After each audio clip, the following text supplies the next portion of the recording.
Hey everyone, and welcome to this explainer. Okay, today we are diving headfirst into what is probably the ultimate scientific what-if scenario. We're going to blend the bleeding edge of theoretical physics with one of the absolute most vibrant, fascinating periods in human history. We're literally bridging a gap of over 500 years, connecting the mind-bending quantum mechanics of tomorrow with the grand, opulent imperial courts of the past.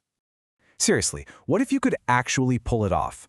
Imagine cracking the code, successfully unlocking the theoretical physics of time travel, stepping right into a machine, and experiencing the past, not by reading some dusty textbook, but with your very own eyes. It's pretty much the ultimate dream for historians and scientists alike. But, as we're going to see, the reality of taking a journey like that is this wild mix of mind-bending physics and just intense, visceral culture shock. To really get our heads around this, let's follow a totally hypothetical chrononaut. We'll call him Dr. Aryan. Now, let's say his time travel experiment goes completely off the rails.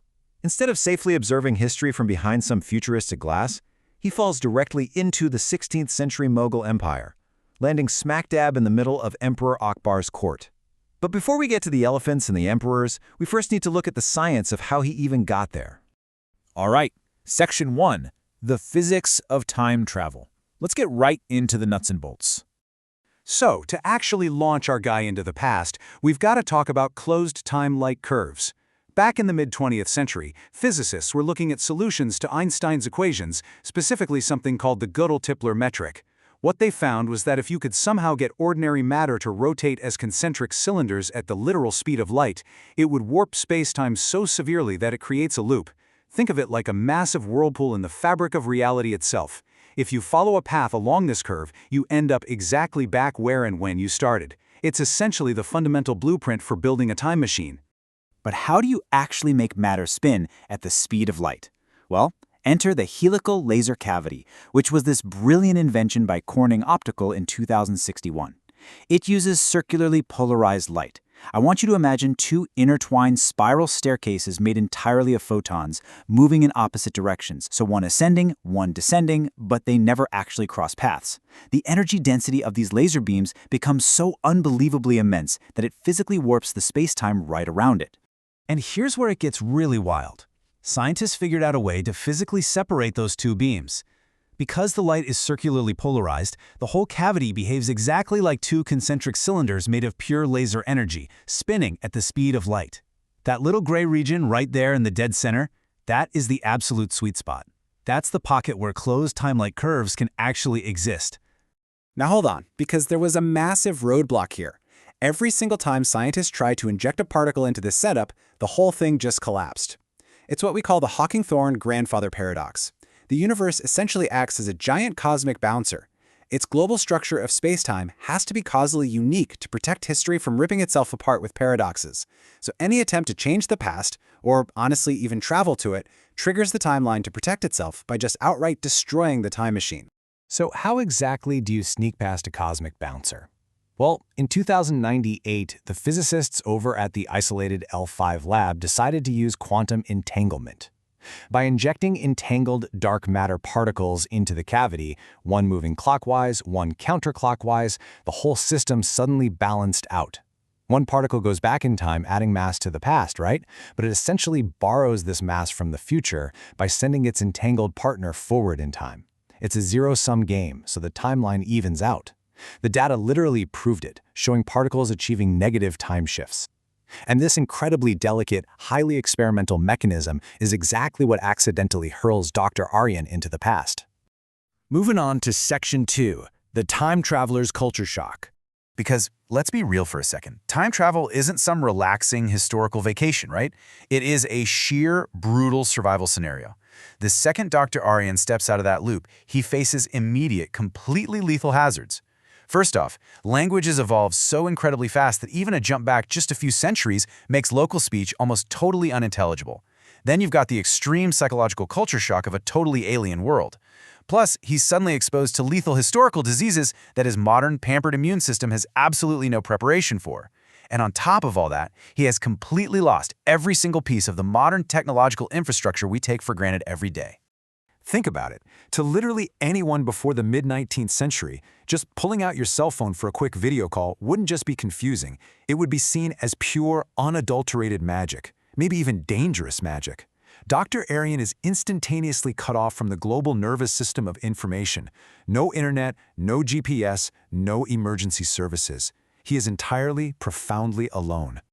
Which brings us to Section 3, Arrival in Akbar's Court.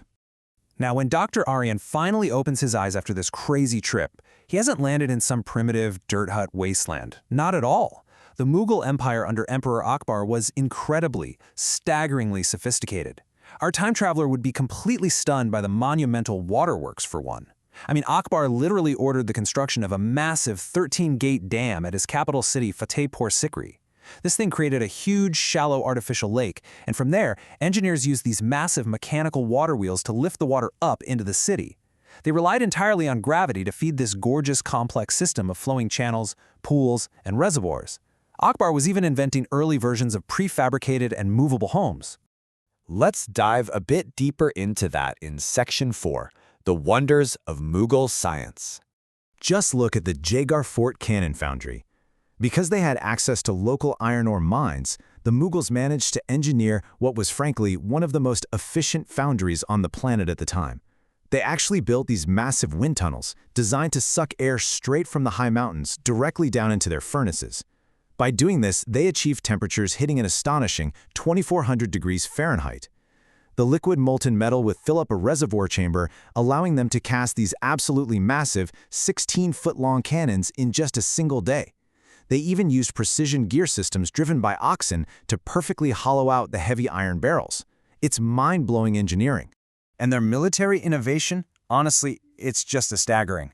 By the mid-16th century, their foundries were mass-producing Damascus steel Tawar swords, hands down the absolute sharpest blades in all of South Asia. Then, jumping to 1582, you have Akbar's polymath, this genius named Fatullah Shirazi, who straight up invents a 17-barrel rapid-fire volley gun. And by 1657, during the Siege of Bidar, the Mughal army was actively and successfully deploying metal cylinder rockets and grenades to capture enemy fortresses. Our chrononaut would realize very, very quickly that he isn't surrounded by historical primitives. He's surrounded by highly capable, brilliant engineers. And then there is the seamless celestial globe. Invented by Mughal metallurgists using a highly complex lost wax casting method, this hollow brass map of the heavens was cast in 1630 in one completely seamless piece. Think about that. Before these globes were rediscovered in the 1980s, modern metallurgists actually believed it was technically impossible to produce hollow metal globes without leaving any seams behind. Dr. Arian would be staring right at metallurgical mastery that completely defied 20th century scientific assumptions. All right, let's shift gears slightly for Section 5, Birbal, Myth versus Reality. Now, wandering around amidst all this high-tech wonder, Dr. Arian would almost certainly bump into Emperor Akbar's most famous courtier, Birbal. Born Mahesh Das, his immense talent in poetry and music really caught the emperor's attention. So Akbar gives him the title Birbal, which translates to quick thinker and basically makes him part of his Navaratnas, the legendary 9 jewels of his inner court. Fascinatingly, Birbal was actually the only Hindu to adopt Akbar's personal, syncretic religion, the Din-i-Ilahi, and he served as an incredibly close confidant to the emperor for 30 years. But here's the catch. The Birbal of popular folklore and the actual historical man our time traveler would meet are two very, very different people. Folklore tells us Birbal was this young, pious Hindu guy who constantly outsmarted his rivals using clever, nonviolent wit. But the historical reality? He was a hardened military commander who was actually 14 years older than Akbar. He wasn't just dropping witty one-liners at poetry readings, he commanded troops and fought in major military campaigns. And tragically, he definitely didn't always win the day. In 1586, Birbal led an army directly into a brutal ambush at the Battle of Malandari Pass and was killed alongside 8,000 of his own soldiers. A defeat so devastating that it caused Emperor Akbar to refuse food and fast in grief for 2 whole days. So, zooming out, all of this leaves us with a pretty provocative question, doesn't it? Is learning about history actually its own form of time travel? We might not have a functional helical laser cavity in our garages just yet, but by analyzing these incredible sources, exploring long-forgotten technologies like those seamless globes, and peeling back the myth of historical figures to find their real human realities, we are actively projecting our minds straight into the past. You know, every single document and artifact is kind of like an entangled particle linking us directly to a previous era. Thank you so much for joining me on this incredible journey through time and history in today's Explainer. Keep exploring, stay curious, and I'll see you next time.